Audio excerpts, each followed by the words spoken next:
समजणारा, मराठी चित्रपटाचं दुःख समजणारा आणि मराठी चित्रपटाला पुढे नेणारा सांस्कृतिक कार्यमंत्री आपल्याला लाभला आहे, याच्याबद्दल मी सरकारचे आभार मानतो.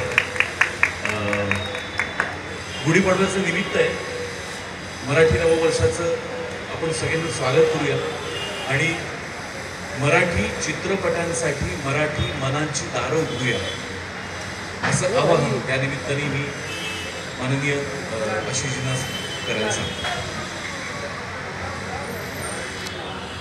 आजच्या या सुशीला सुजित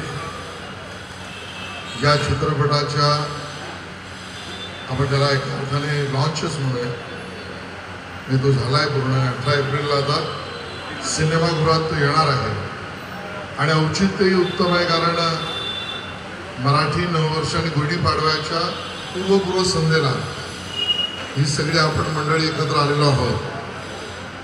आणि मग तुम्ही केलेला जो प्रयत्न आहे, जी स्टोरी लाईन किंवा जी कथा मला कळले, त्यामध्ये नायक आणि नायिका हे दाराआड अडकले, मी लपले तसं म्हणत नाही, पण आता मराठी सिनेमावर प्रेम करणाऱ्या सगळ्या रसिकांनी आता लपून नका बसू, आता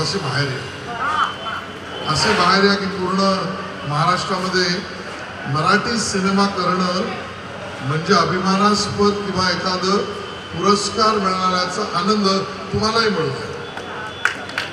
आणि सांस्कृतिक विभागातर्फे मराठी सिनेमा दार आडा वगैरे काही नाही, आता महाद्वार ओपन करायचं आहे. आणि मग या सगळ्यामध्ये बाकी योजना आहेत त्या आहेतच, मला आज सगळ्या त्या योजनांची मांडणी नाही करायची, पण मला एका गोष्टीचा जरूर उल्लेख करायचा आहे की तुम्ही प्रसाद, तुम्ही किंवा तुम्ही स्वतः ऋषीजी, की आपण ही कंपनी जी केली आहे याचा पहिला सिनेमा आहे आणि तोही मराठी नववर्षाच्या पूर्व संध्येला येतो आहे.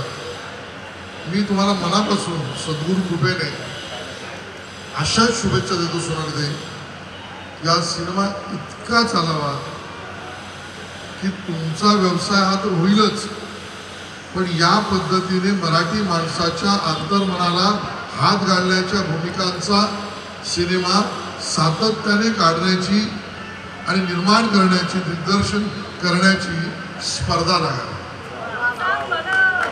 आणि या अर्थाने या आजच्या संध्याकाळी आपण एकमेकाला शुभेच्छा देऊया. मराठी माणूस रसिक आहेच, पण अमराठी माणूस सुद्धा मराठी सिनेमा बघायला यावा, इतकी चर्चा या सिनेमाची व्हावी, इतकी अपेक्षा व्यक्त करतो. मी स्वतः पैसे देऊन तो सिनेमा बघेन, तिकीट काढून, आणि फक्त वेळ कधीचा काय वेळ तुम्हाला कळेल, पण तो नक्की बघेन.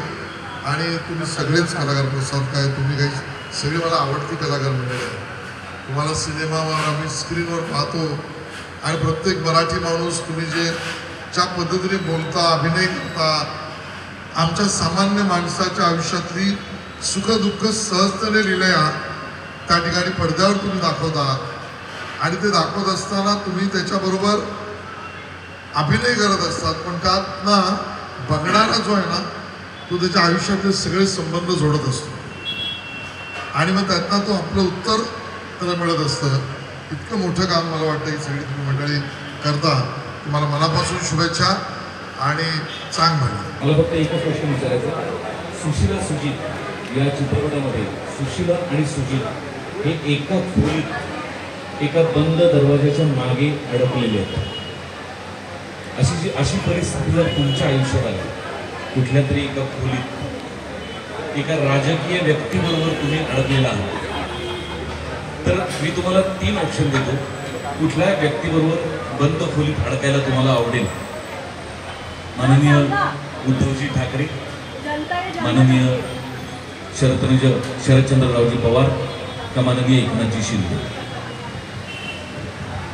अडचणीचा प्रश्न विचारला तुम्ही, पण समजा मला 3 सोडून चौथा द्यायचा असेल तर मला बंद दाराआड अडकलोच तर राहायला आवडेल. याचं कारण त्यांच्याबरोबर राहण्याचा आनंद मिळेल असं व्यक्ती म्हणजे राज ठाकरे. आणि आमची नैसर्गिक मैत्री आहेच, कलाकार आहे, कलेवर प्रेम करणारा माणूस आहे. मी अन्य तिघांवर टिप्पणी नाही करत, पण ज्याच्याबरोबर वाद संवाद चर्चा विमर्श याचा आनंद मिळतो आणि नकलांचे अकलांपर्यंत असं काही करता येईल तर बंद आला तेच चालतं. नक्कीच फार उत्तम उत्तर दिलं तुम्ही. आणि राजसाहेब, सन्माननीय राजसाहेब हा असा नेता आहे जो मराठी कलाकारांसाठी वारंवार वेळोवेळी धावून येणारा नेता आहे आणि त्यांचं पाठबळ आमच्या सगळ्यांच्या पाठीशी भक्कम आहे, तसं तुमच्या सगळ्यांचं आहे. त्यामुळे धन्यवाद आशिषजी तुमच्या या उत्तराबद्दल.